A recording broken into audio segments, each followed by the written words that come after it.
ஒரு ஊரல ஒரு ராஜகுமாரி.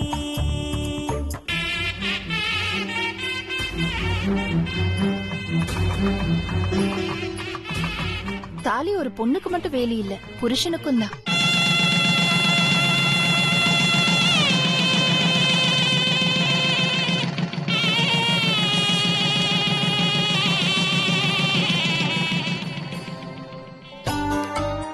அனி, மங்க எங்க?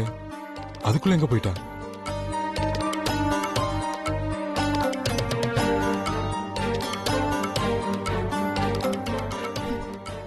என் அண்ணனுக்கு கொஞ்சம் கூட பொருத்தம் இல்லாத அந்த ராசாத்தி குண்டச்சி எனக்கு அண்ணியா வீட்டுக்குள்ள வரப்போறா. ஊர் உலகத்துல இல்லாத அதிசய தம்பி அந்த கபிலன். அவனுக்கு வக்காலத்தை வாங்கிட்டு அத்தனை பேர் முன்னாடி என்ன அசிங்கப்படுத்திட்டான் அந்த குண்டச்சி. இந்த வீட்டுக்குள்ள அவ அடி எடுத்து வைக்கும்போது வரவேற்பு சும்மா தடபுடலாம் இருக்க வேணாம். என்ன பண்ணலாம்? இந்த வரவேற்ப அவ வாழ்நாள் முழுக்க மறக்கவே கூடாது. இது வரைக்கும் எங்க அம்மாவோட தான் நான் அமைதியா இருந்தேன். இனிமே அவளை என்கிட்ட இருந்து யாராலையும் காப்பாத்த முடியாத செத்தா அந்த குண்டச்சி. அந்த மாதிரி வரவேற்கணும். என்ன பண்ணலாம்? ஒரு யோசனை வரமாட்டேங்குது. புனிதா, சித்தி என்ன யோசிச்சுட்டு இருக்க? சித்தி ஒண்ணு இல்ல சித்தி, அண்ணனுங்க வீட்டுக்கு வராங்கல்ல, அதான் ஆர்த்தி ரெடி பண்ணி வச்சிருக்கேன். அடுத்து என்ன பண்றதுன்னு தெரியல, அதான் யோசிச்சுட்டு இருந்தேன். நம்ம வீட்டுல நடக்கிற முதல் விசேஷம்ல, அது தடபடலா இருக்கணும்னு யோசிச்சேன். சித்தி, என்ன சித்தி உங்க முகத்துல சந்தோஷத்தையே காணோம்? இந்த கல்யாணத்துல விருப்பம் இல்லையா? விருப்பு வெறுப்பெல்லாம் யோசிக்கிற நேரமா இது? கல்யாணமான பொண்ணுங்க முத நம்ம வீட்டுல அடி எடுத்து வைக்க போறாங்க. அவங்கள வரவேற்க சில சம்பிரதாயங்கள்லாம் இருக்கு. அத நான் ரெடி பண்ணணுமே, அததான் யோசிக்கிறேன்.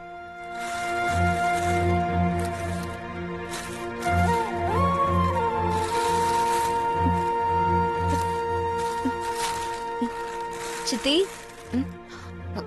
இல்ல படி ஃபுல்லா ஆயிடுச்சு சித்தி. அத கவனிக்காம நீங்க பாட்டுக்கு போட்டுட்டே இருக்கீங்க. என்னாச்சு?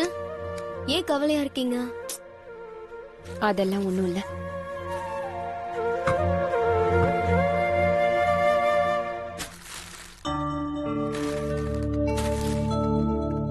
இந்த 2 படியும் இங்க வச்சுக்கோ. அவங்க வந்ததுக்கு அப்புறம் நான் சொல்றேன். அப்ப எடுத்துட்டு வந்தா போதும். சரி சித்தி.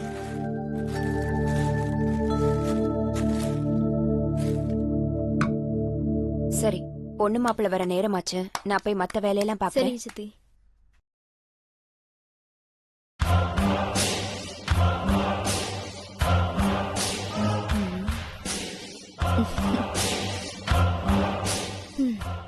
சூப்பர் ஐடியா வந்துருச்சு.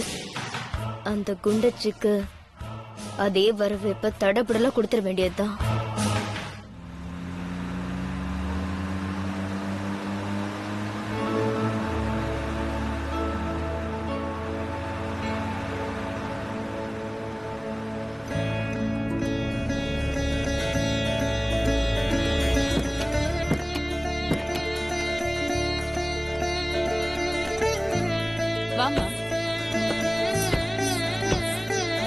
வாமா, இனியா வா, முறா வா. இனியா, என்னப்பா? எங்க இவ்வளவு வேகமா போற? இல்லப்பா, கல்யாணங்கிறது சின்ன பிள்ளை விளையாட்டு இல்லடா. மணமேடையில் அத்தனை மந்திரங்கள் சொல்லி இந்த பொண்ணை எந்த சூழ்நிலையும் கைவிடாம வாழ்க்கை ஃபுல்லா துணையா இருந்து காப்பாத்துவேன்னு சொல்லிட்டு இப்ப வீட்டுக்கு வந்தோடனையும் ராசாத்திய தனியா விட்டுட்டு நீ பாட்டு உள்ள போயிட்டு இருக்க. மாறி விடுப்பா, அவன் சின்ன பையன் தானே, அவனுக்கு என்ன தெரியும்? நானே உங்க அண்ணியை கட்டிட்டு வரப்ப பண்ண கூத்தெல்லாம் மறந்துட்டே என்ன? இல்ல வேணும்னு தான் செய்வாங்களா? தெரியாம தான்பா பண்ணிருப்பான். நாம தான் எடுத்து சொல்லணும். இனியா, ராசாத்தி கைய பிடிச்சு இங்க கூட்டிட்டு வாப்பா. இன்னும் நிறைய சம்பிரதாயம் எல்லாம் இருக்குப்பா. மங்கை, ஆரத்தி தட்டை எடுத்துட்டு வாமா. வரேன் மாமா. ராசாத்தி முன்னாடி வாமா. வாமா. வாமா, வாங்க. குமரா முன்னாடி வாப்பா.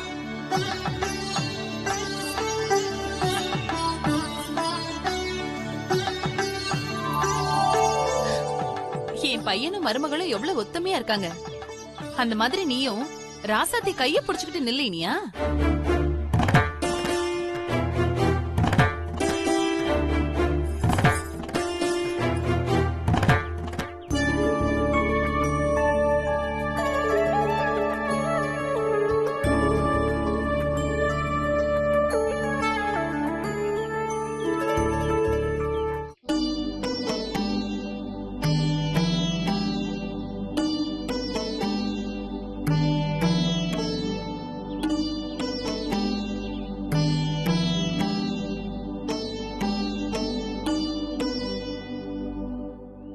மங்கை, என்ன அப்படியே பாத்துக்கிட்டே நிக்கிற? ஆரத்தி எடு.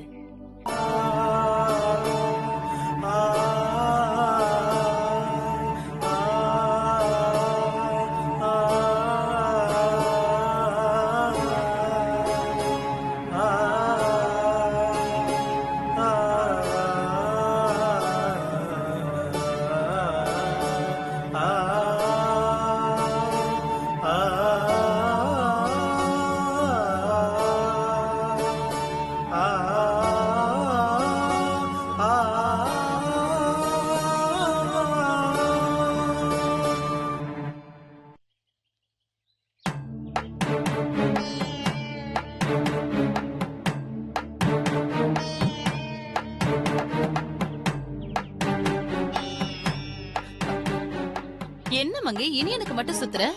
ராசாத்திக்கும் சேர்த்து சுத்து.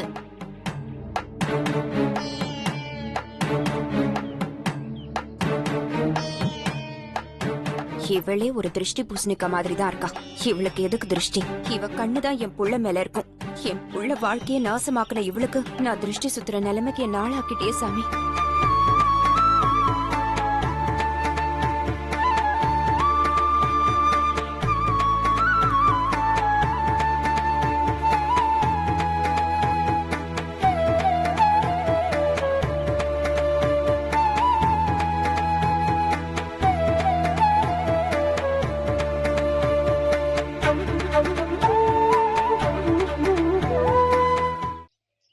குமரா, பாப்பா.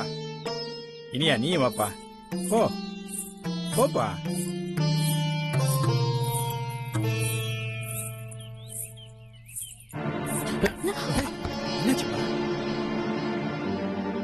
என்ன ராசாத்தி முதல்ல இந்த வீட்டுக்குள்ள நுழையறதுக்கு இப்படி கஷ்டப்படுறா?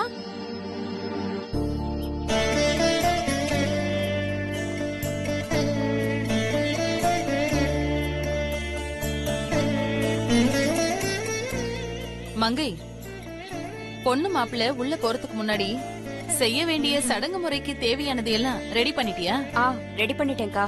புனிதா, சித்தி, உள்ள போய் அதை எடுத்துட்டு வா. இதை எடுத்துட்டு வரேன் சித்தி.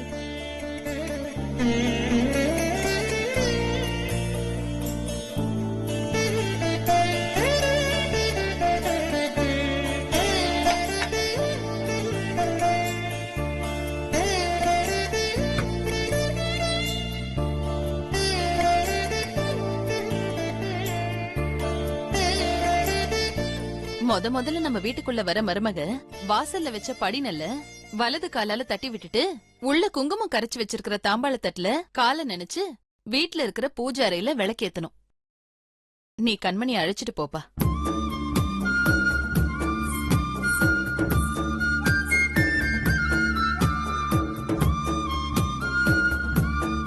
தட்டி விடுமா.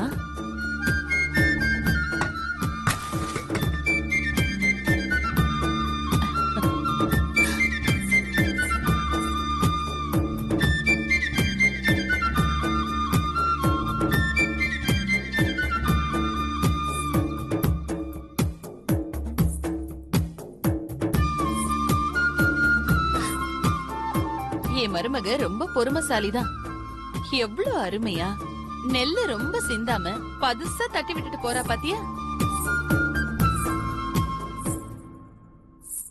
புனிதா, அடுத்த படி எடுத்து வை.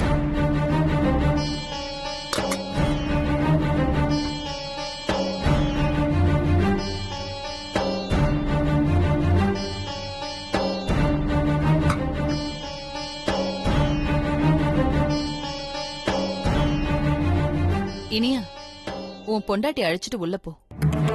போப்பா உள்ள போ.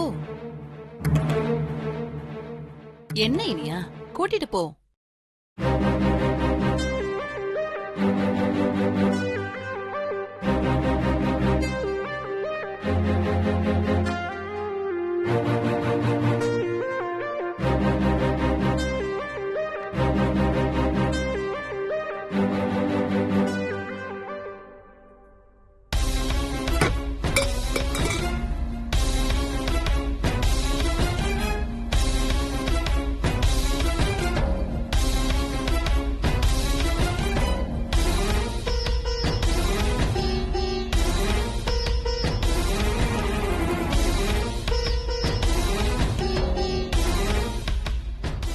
என்ன மங்கி இது? படியில நெல் இல்ல, என்ன பண்ணி வச்சிருக்க? இல்லக்கா, நான் 2 படியிலயும் நெல்ல நிரப்பிதான் வச்சேன். அப்புறம் என்ன, பூதம் தூக்கிட்டு போயிடுச்சா? ஏன் மருமக படியில நெல் இருக்கு, ஓ மருமக படியில நெல் இல்லனா என்ன அர்த்தம்? பிடிக்குதோ இல்லையோ, இவ நம்ம வீட்டுக்கு மருமகளா வரா. இவ முதல்ல வீட்டுக்கு வரும்போது இப்படி நடந்தா அபசகுணமா இருக்காது? இல்லக்கா, நான் எடுத்துதான் வச்சேன். இதெல்லாம் ஒண்ணும் அவசரம் இல்லம்மா. எல்லாரும் கல்யாண வேலையில டயர்டா இருந்திருப்பாங்க, மறந்திருக்கலாம். இல்ல புனிதா செம்ப மாத்தி எடுத்துட்டு வந்திருக்கலாம். இதுக்கு போய் எதுக்கு மறந்த பெரிய வார்த்தையெல்லாம் பேசிட்டு இருக்கிற? கீதா, படி எடுத்துட்டு போய் நெல்ல நிரப்பி கொண்டாமா.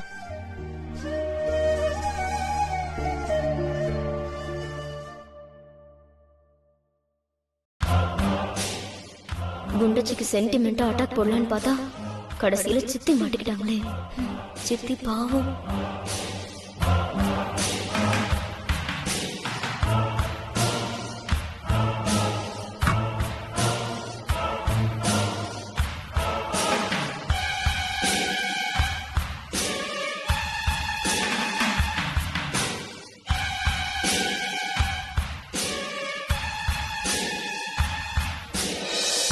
ராசாத்தி, இப்போ உன் வலது காலால அந்த படியில இருக்க நெல்லை தட்டி விட்டு தாம்பாளத்துல காலை நினைச்சு உள்ள போய் குத்துவிளக்கு ஏத்துமா.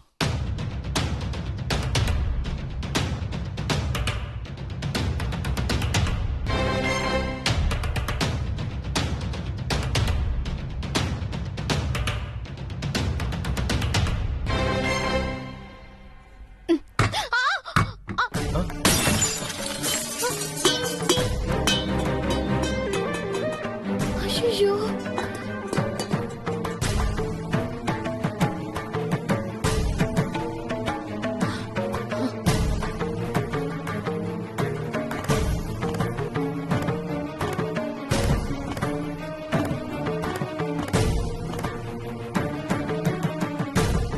நல்ல நாள் அதுவும் நிலக்கண்ணாடி உடையக்கூடாது, அது குடும்பத்துக்கு ஆகாது. இந்த குடும்பத்துக்கு என்ன பிரச்சனை வரப்போதோ தெரியலையே. கண்ணாடி மட்டுமா உடைஞ்சது? இப்ப வீட்டுக்குள்ள வரும்போதே எங்க அம்மாவை திட்டு வாங்க வச்சுட்டா. 10 10 இப்ப இது வேற. இன்னும் என்னென்ன சோதனைகள்லாம் அனுபவிக்க போறோனோ தெரியல.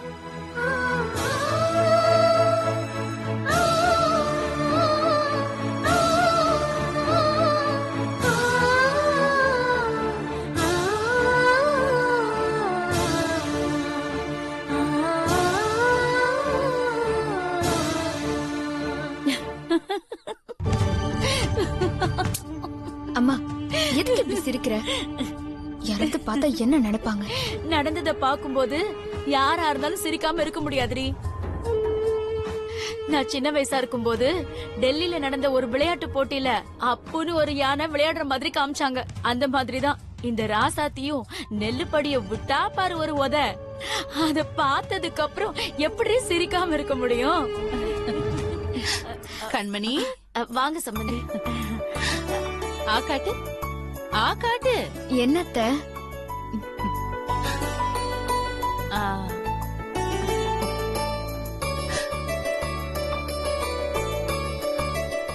எனக்கு அப்புறம் இந்த வீட்டோட எல்லா பொறுப்பையும் நல்லபடியா பாத்துக்க வேண்டியது நீதான்.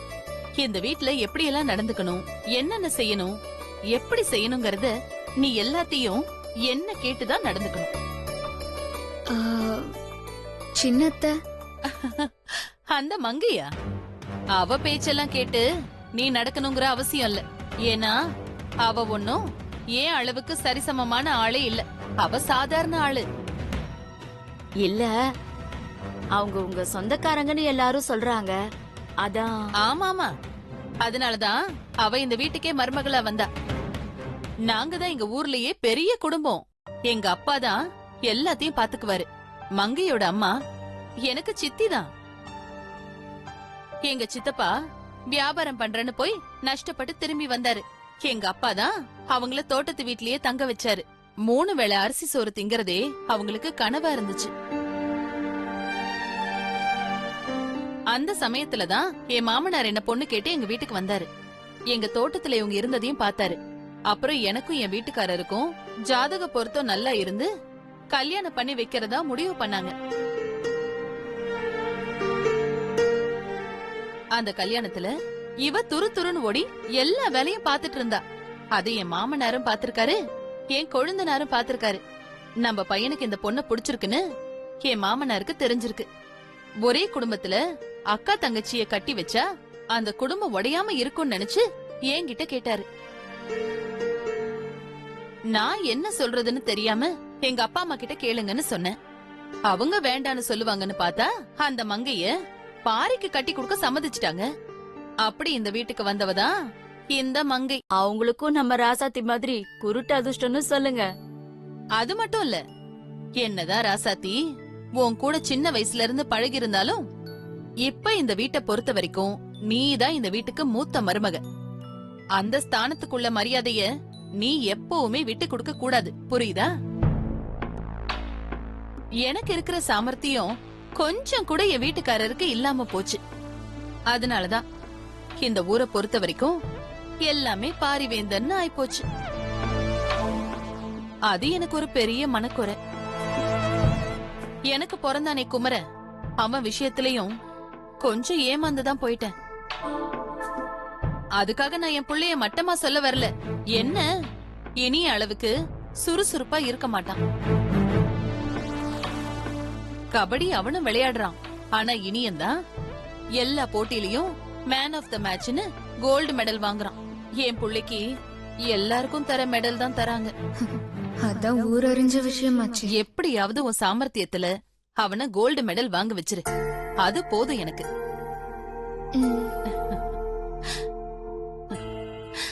சரி, நான் வரேன், ரெஸ்ட் எடுத்துக்கோங்க.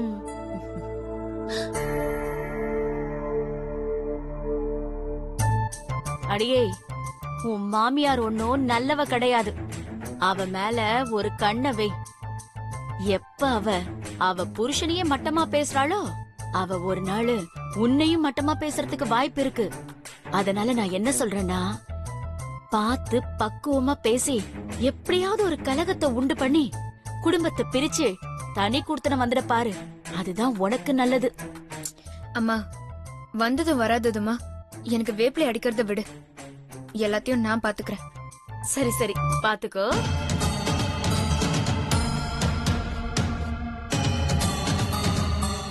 இனிமே இந்த வீட்டு ராஜ்யம் நம்ம கைக்கு வரப்போகுது.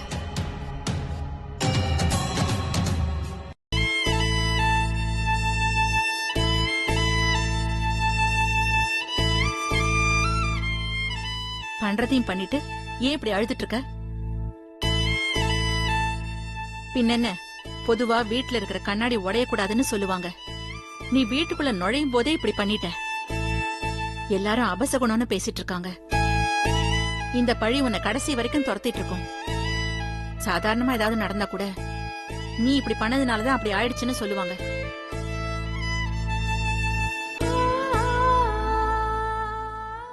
பொண்ணுங்கிறவ கொஞ்சம் சூதனமா நடந்துக்கிறது இல்லையா? அம்மா, நான் வேணும்னு பண்ணலம்மா. நான் படிய தட்ட போகும்போது யாரோ என்ன ஊசியால குத்துன மாதிரி இருந்துச்சு. அந்த வலி தாங்க முடியாம நான் காலை உதறி போக அது படி மேல பட்டு இப்படி ஆயிடுச்சுமா. அப்படின்னு நீ வேணா சொல்லிக்கலாண்டி. அவங்க ஒத்துப்பாங்களா? ஏன் நானே ஒத்துக்க மாட்டேன். அப்புறம் அவங்கள சொல்லி என்ன பிரயோஜனம்? நீ எப்படிதான் இந்த வீட்டுல குப்பை கொட்ட போறியோன்னு நினைச்சா எனக்கு ரொம்ப பயமா இருக்குடி. யாரும் பயப்பட வேண்டாம். இது ஒரு அபசகுணமா நினைச்சு நீங்க பயப்பட வேண்டியதில்ல. ஏன்னா நானே அந்த கண்ணாடியை மாத்தணும் தான் நினைச்சுக்கிட்டு இருந்தேன். அதுக்கான நேரம் என் மருமக வந்துதான் நடக்கணும்னு இருந்திருக்கு. அதுக்கே நீங்க ஆசாத்தி திட்டிட்டு இருக்கீங்க. ராசாத்தி இந்த வீட்டுல இருக்கிற பழைய பழக்க வழக்கங்கள் பொருள் எல்லாத்தையும் மாத்திட்டு புதுசா இந்த வீட்டை மாத்த போறாங்கிற நம்பிக்கை எனக்கு வந்துருச்சு. அதனால இதுக்காக நீங்க ராசாத்தி எதுவும் சொல்லாதீங்க. இந்த பார் ராசாத்தி, நீ இந்த வீட்டுக்கு மருமகளா வந்திருக்கலாம், ஆனா என்ன பொறுத்த வரைக்கும் என் மகதான். இத பல தடவை உங்ககிட்ட சொல்லியிருக்கேன். நீ எதை பத்தியும் கவலைப்படாம என் ராசாத்தி எப்பவும் எப்படி இருப்பியோ அதே மாதிரி, இல்ல அதை விட சந்தோஷமா நீ இந்த வீட்டுல இருக்கணும். அது மட்டும்தான் என் ஆசை. ஒன்னு நான் என் பையனுக்கு கட்டி வச்சது நீ என்னோட நண்பனோட பொண்ணுங்கிறதுக்காக மட்டும் இல்ல, உன்னோட குணத்துக்காகவும் தான். அந்த குணம் எந்த சூழ்நிலையிலையும் மாறாம நீ நடந்துகிட்டா அதுவே எனக்கு போதும்.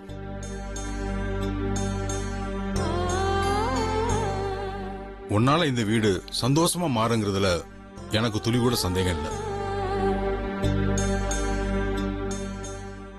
உங்ககிட்ட நான் எதிர்பார்த்த சீர்சனத்தி உங்க பொண்ணோட அந்த வெள்ளந்தியான குணம், அவருடைய கள்ளமில்லா சிரிப்பும் தான். மத்த எதையும் நான் எதிர்பார்க்கல.